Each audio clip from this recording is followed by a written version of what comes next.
नमस्कार दोस्तों, कैसे हैं आप। स्वागत है हमारे YouTube channel Neeraj sir English classes में।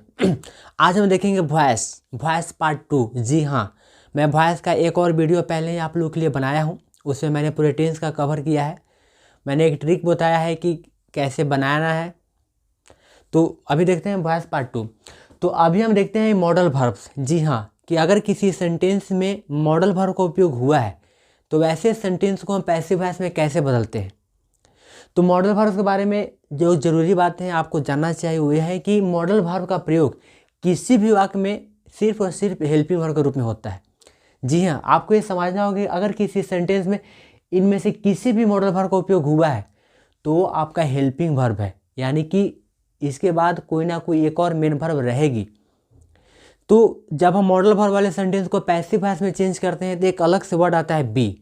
जी हाँ, एक अलग से वर्ड आएगा बी, और जो भी अलग से वर्ड आता है वो मेन वर्ब के पहले आता है, ऐसा आप जानते हैं क्योंकि पहले वाली वीडियो में बताया गया है कि जो भी अलग से वर्ड आएगा वो बी आएगा। तो अभी देखते हैं क्वेश्चन पहला, ही कैन स्पीक इंग्लिश, वह अंग्रेजी बोल सकता है। तो यहाँ पे आप देखिए कैन है, तो कैन आपका मॉडल वर्ब है। आपको समझ जाना है कि यहाँ पे जो कैन है वो मॉडल वर्ब है। अब जब इसको हम पैसिव वॉइस में चेंज करेंगे तो एक अलग से वर्ड आएगा बी।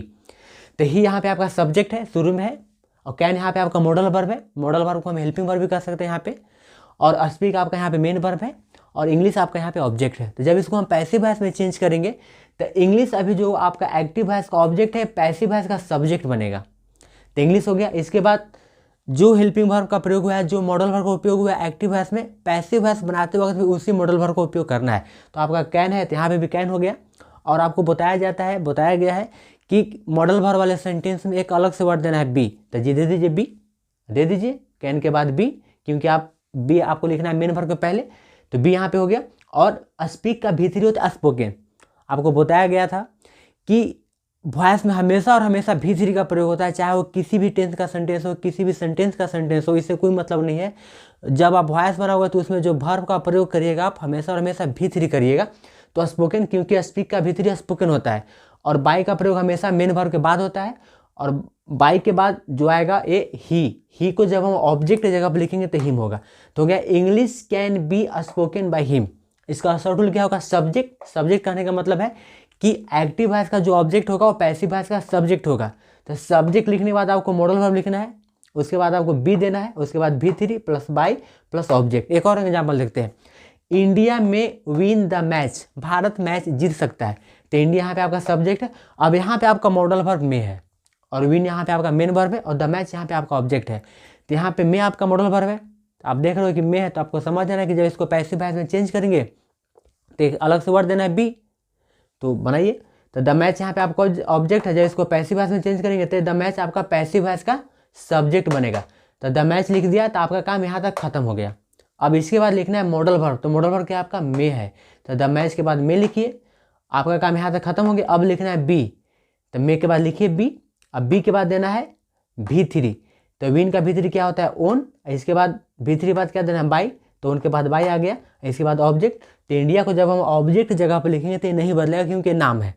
प्रोनाउन बदलता है, नाउन नहीं बदलता है। एक और एग्जांपल देखते हैं, nobody could kill the criminal, है ना। तो नोबडी यहाँ पे क्या आपका सब्जेक्ट है। अब कुड यहाँ पे आपका हेल्पिंग वर्ब है, मॉडल वर्ब है, और किल आपका यहाँ पे मेन वर्ब है, और द क्रिमिनल आपका ऑब्जेक्ट है। तो ये भी एक ऐसा सेंटेंस है जिसमें हेल्पिंग वर्ब के रूप में आपका मॉडल वर्ब है। तो जब भी मॉडल वर्ब हो किसी सेंटेंस में बतौर हेल्पिंग वर्ब, तो उस तरह के सेंटेंस को जब हम पैसिव वॉइस में चेंज करते हैं तो एक अलग से वर्ड आता है बी। जी हाँ, तो द क्रिमिनल को लिखेंगे शुरू में, द क्रिमिनल। अब कुड यहाँ पे हेल्पिंग वर्ब है तो कुड लिख दीजिए। अब नोट, क्योंकि यहाँ पे जो नोबडी है आपका इंडिफिनिट प्रोनाउन है। तो जब किसी सेंटेंस के सब्जेक्ट के रूप में इंडिफिनिट प्रोनाउन हो तो बाई प्लस एजेंट के रूप में नहीं लिखाते हैं। और ये नोबडी नेगेटिव है, और इस नोबडी का पूरा सेंटेंस नेगेटिव है। और जब आप यहाँ पे बाई नोबडी नहीं लिखिएगा तो ये सेंटेंस हो जाएगा अफर्मेटिव। तो सेंटेंस को नेगेटिव बनाए रखने के लिए हम हेल्पिंग वर्ब के बाद नोट का प्रयोग करते हैं। इसलिए यहाँ पे कुड नोट बी, नोट आया है कुड के बाद, बी किल्ड, बाई नोबडी नहीं आएगा। एक और example, we ought to respect our elders. अब यहाँ पे रिस्पेक्ट आपका मेन वर्ब है, तो हेल्पिंग वर्ब हमेशा मेन वर्ब से पहले होता है। तो आउट टू आपका हेल्पिंग वर्ब हो गया, और हेल्पिंग वर्ब के रूप में क्या है आपका आउट टू है, और आउट टू क्या है, एक मॉडल वर्ब है। तो यानी कि इस सेंटेंस में मॉडल वर्ब का उपयोग हुआ है बतौर हेल्पिंग वर्ब। तो जब इसको हम पैसिव वॉइस में चेंज करेंगे तो अलग से वर्ड देना है बी। तो आवर एल्डर्स को जब हम शुरू में लिखेंगे तो पैसिव वॉइस का सब्जेक्ट बन जाएगा। तो आपका काम यहाँ तक खत्म हो गया। अब लिखना है मॉडल वर्ब, तो आउट टू, इसके बाद देना है बी, तो आउट टू के बाद दे दीजिए बी, इसके बाद V3, तो रिस्पेक्टेड बाई अस आप लिख भी सकते हैं, नहीं भी लिख सकते हैं। तो ये था आपका मॉडल वर्ब। तो अब देखते हैं हम लोग दोस्तों कि इन्फिनेटिव वाले सेंटेंस को पैसिव वॉइस में कैसे बदला जाता है। इन्फिनेटिव क्या होता है, तो अगर किसी सेंटेंस में 2 + V1 का उपयोग हुआ है, यानी कि 2 के बाद वर्ब के पहले रूप का प्रयोग हुआ है, तो हम उसको इन्फिनेटिव कहते हैं। जैसे देखिए I have to do this work, तो टू डू, तो टू के बाद डू आपका V1 है, तो हम इसको बोलेंगे इन्फिनेटिव। तो अगर किसी सेंटेंस में एक वर्ब हो और वो इन्फिनेटिव हो, तो इस तरह के सेंटेंस को हम पैसिव वॉइस में कैसे चेंज करते हैं अभी हम देखते हैं।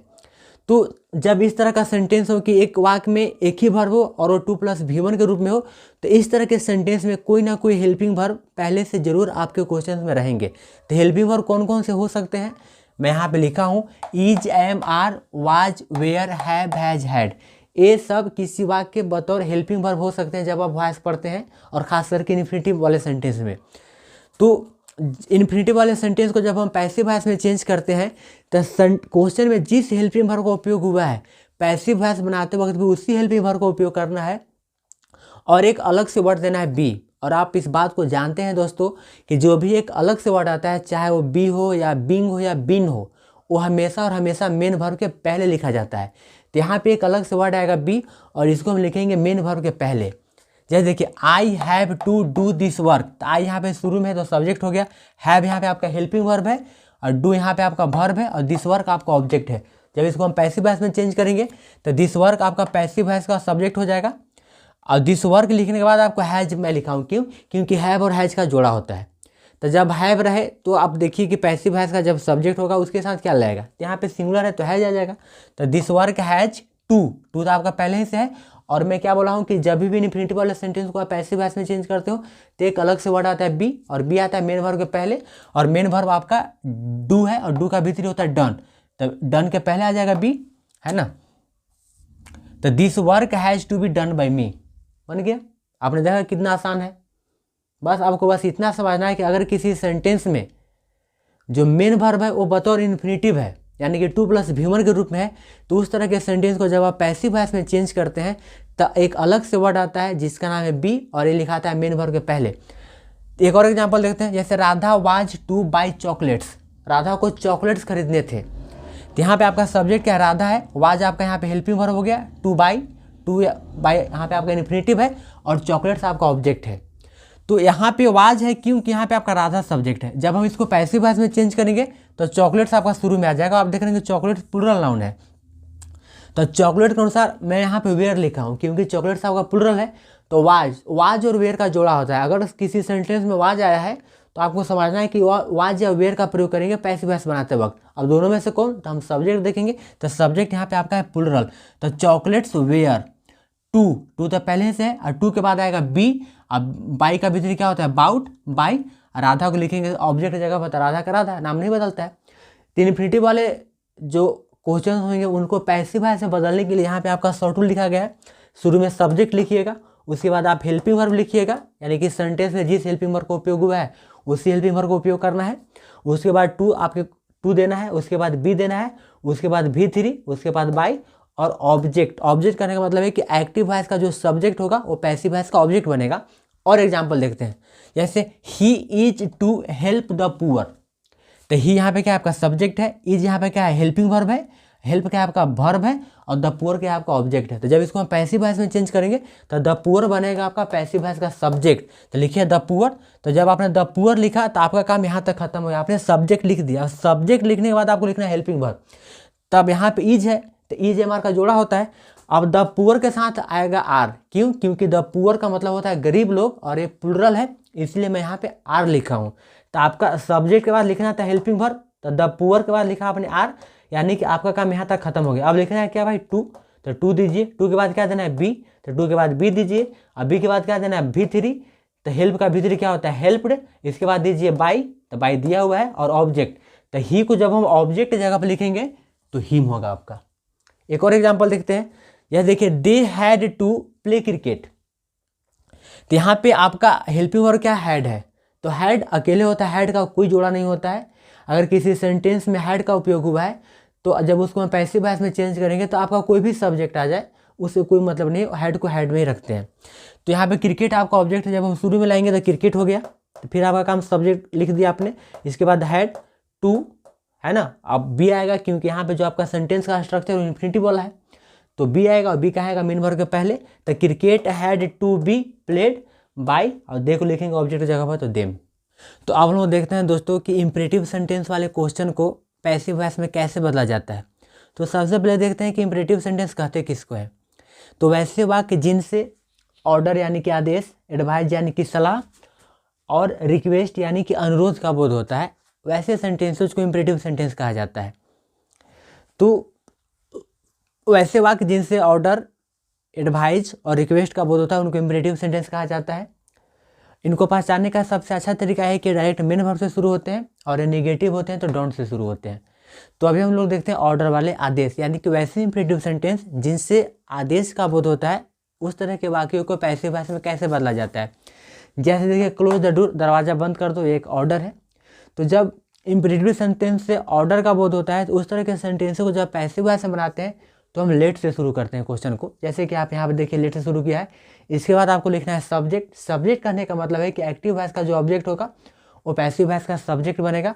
इसके बाद आपको बी देना है, और आप जानते हो कि बी का प्रयोग मेन वर्ब के पहले होता है, जैसा कि आपने पीछे देखा कि बी का प्रयोग मेन वर्ब के पहले होता है। इसके बाद लिखना है आपको जो वर्ब है वो V3 में, तो हो गया let the door be closed. तो इसका शेड्यूल क्या होगा, सबसे पहले लेट लिखिएगा, उसके बाद सब्जेक्ट। सब्जेक्ट कहने का मतलब है कि एक्टिव वॉइस का जो ऑब्जेक्ट होगा, वर्ब के बाद हमेशा ऑब्जेक्ट रहता है, तो यहाँ पे द डोर आपका ऑब्जेक्ट है, तो यहाँ पे आपका सब्जेक्ट बन गया है। तो लेट के बाद सब्जेक्ट, उसके बाद बी देना है, उसके बाद V3। अब V3 लिखने के बाद अदर वर्ड्स, अदर वर्ड हो भी सकता है नहीं भी हो सकता है, जैसे कि आपने देखा कि यहाँ पे कोई अदर वर्ड्स नहीं है, तो और कोई भी क्वेश्चन में अदर वर्ड्स रहेगा तो दे दीजिएगा, नहीं रहेगा तो इतना ही पे काम खत्म हो जाएगा आपका। जैसे एक और एग्जाम्पल देखते हैं, switch on the radio, sorry switch on the light, light on कर दो, तो एक ऑर्डर है। तो स्विच ऑन यहाँ पे आपका वर्ब है, इंपरेटिव सेंटेंस से राइट मेन वर्ब से शुरू होता है और वर्ब के बाद हमेशा ऑब्जेक्ट होता है, तो द लाइट यहाँ पे आपका ऑब्जेक्ट है। तो जब इसको हम पैसिव वॉइस में चेंज करेंगे तो द लाइट आपका पैसिव वॉइस का सब्जेक्ट बनेगा। क्योंकि ये सेंटेंस ऑर्डर का बोध करा रहा है इसलिए हम इसको लेट से शुरू किए हैं। तो लेट जब लिखे तो आपका काम यहाँ तक खत्म हो गया। अब लिखना है सब्जेक्ट, तो सब्जेक्ट मतलब एक्टिव वॉइस का जो ऑब्जेक्ट होगा, तो ऑब्जेक्ट क्या भाई, ऑब्जेक्ट, ऑब्जेक्ट क्या है आपका द लाइट, तो द लाइट को लिखेंगे यहाँ पे सब्जेक्ट की जगह पे, तो लेट द लाइट, आपका काम यहाँ तक खत्म हो गया। अब देना है बी, तो बी दीजिए, इसके बाद देना है V3, तो स्विच ऑन, तो स्विच का V3 होता है स्विच डाउन, तो let the light be switch down. अगर ये निगेटिव होगा तो डोंट से शुरू होगा, जैसे डोंट प्लक द फ्लावर्स, फूल मत तोड़ो, एक ऑर्डर है और ऑर्डर में निगेटिव सेंटेंस है। तो जब निगेटिव सेंटेंस होगा तो हम नोट का प्रयोग करेंगे, और नोट का प्रयोग करेंगे जैसे देखिए let the flowers not be plugged. तो जब इंपरेटिव सेंटेंस ऑर्डर का बोध हो और उस तरह के सेंटेंस निगेटिव हो तो हम नोट का प्रयोग करेंगे, और नोट का प्रयोग होगा आपका बी का पहले। तो ये था आपका ऑर्डर वाला। अब देखते हैं एडवाइस, यानी कि इंपरेटिव सेंटेंस के वैसे सेंटेंस जिससे सलाह का बोध होता है, तो उनको पैसिव वॉइस में कैसे बदलते हैं। जैसे देखिए हेल्प द पुअर, गरीबों की मदद करें, ये एक सलाह है। जब भी मदद करने की बात आए तो मदद करने के लिए कोई आपको ऑर्डर नहीं देता है, सलाह देता है, तो ये सलाह है हेल्प द पुअर। तो हेल्प यहाँ पे आपका वर्ब है और द पुअर आपका ऑब्जेक्ट है।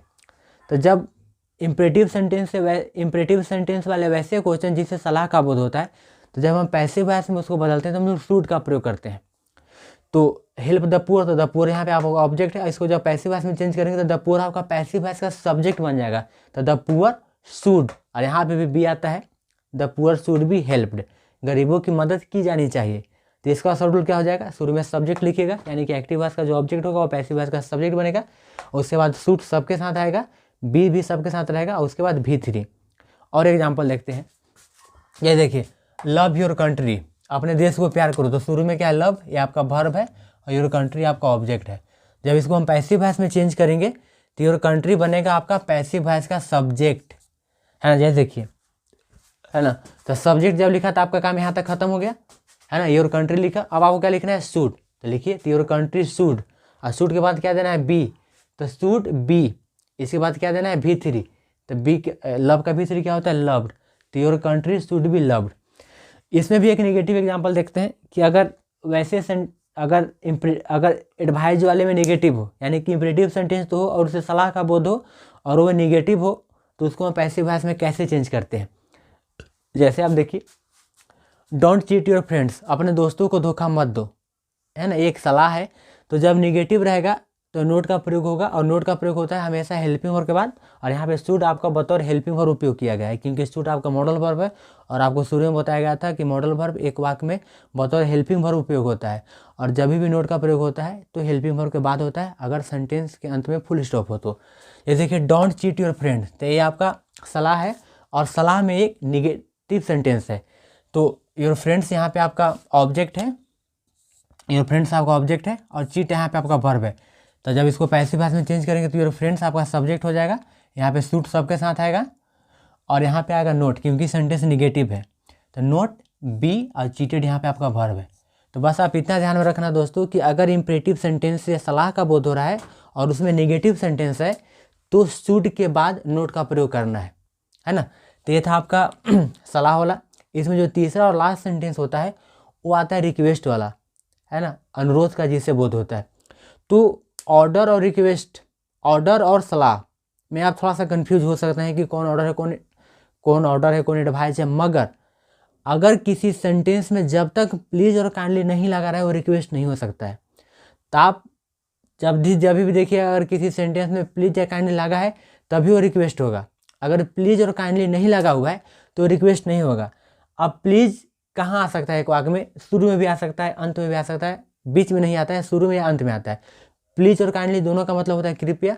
तो जब तक किसी वाक्य में प्लीज़ और काइंडली नहीं रहे वो आपका रिक्वेस्ट वाला सेंटेंस नहीं होगा। तो ये देखिए, प्लीज़ टेक योर सीट, कृपया अपना सीट पर बैठे, तो यहाँ पे प्लीज़ है, प्लीज़ लगा हुआ है, तो हम समझ जाएंगे कि इम्परेटिव सेंटेंस में रिक्वेस्ट वाला है। तो इसको बनाने का बहुत ही आसान तरीका है कि यू आर रिक्वेस्टेड टू लिख देना है। यू आर रिक्वेस्टेड टू लिखने के बाद आपका एक्टिव वॉइस में प्लीज़ और काइंडली हटाने के बाद जो बच जाएगा उसको सेम टू सेम उतार देना है। तो यहाँ से प्लीज़ को हटा दीजिए, प्लीज़ के हटाने के बाद क्या बचेगा, टेक योर सीट। तो यू आर रिक्वेस्टेड टू, इसके बाद टेक योर सीट उतार दीजिए। तो यहाँ पे शॉर्ट रूल क्या लिखवाया गया है कि यू आर रिक्वेस्टेड टू लिखना है, उसके बाद V1 प्लस ऑब्जेक्ट, यानी कि वर्ब और ऑब्जेक्ट। बस इतना ही समझना है आप लोगों को कि अगर इम्परेटिव सेंटेंस में रिक्वेस्ट वाला सेंटेंस हो तो प्लीज़ और काइंडली को हटाकर जो बच जाएगा उसको यू आर रिक्वेस्टेड टू के बाद लिख देना है।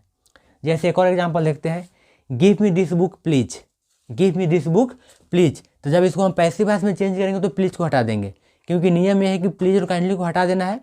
और क्वेश्चन जब आप पैसिव वॉइस में चेंज करोगे तो आपका शुरू होगा you are requested to, you are requested to लिखने के बाद एक्टिव वॉइस में प्लीज और काइंडली हटा दीजिए और जितना बच जाएगा टू के बाद उसको उतार दीजिए। तो you are requested to give me this book, please को तो हटा देना है, तो बन जाएगा you are requested to give me this book. वैसे शॉर्ट रूल लिखवाया गया है कि you are requested to plus verb plus object, यानी कि प्लीज और काइंडली को हटा देना है।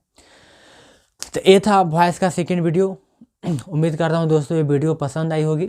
आज के लिए इतना ही।